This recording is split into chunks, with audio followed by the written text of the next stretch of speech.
That's a fantastic way to use leverage to acquire more real estate. Here's a question. Is it best to use a HELOC for a second home, I would assume, to purchase? Just my opinion. So I think what you're asking is take a HELOC on your primary house as a down payment on the second home.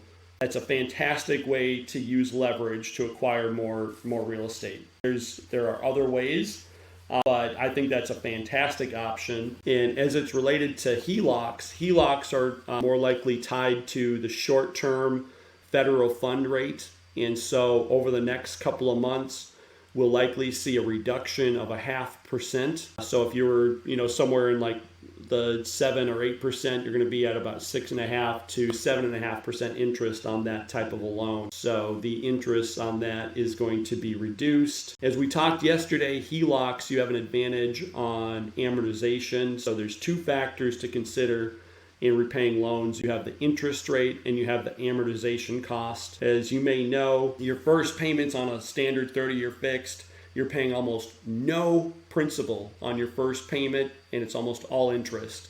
And then it's the opposite once you get to the back end of that loan. And the lenders do that on purpose because they're trying to get out all the interest out of the loan that they can from you, and they know that you're probably going to sell the house or refinance the house in the first, I think on average, 7 years. So that's where amortization kind of works against you, and you're doing a lot better if you can pay a little bit over the minimum payments there.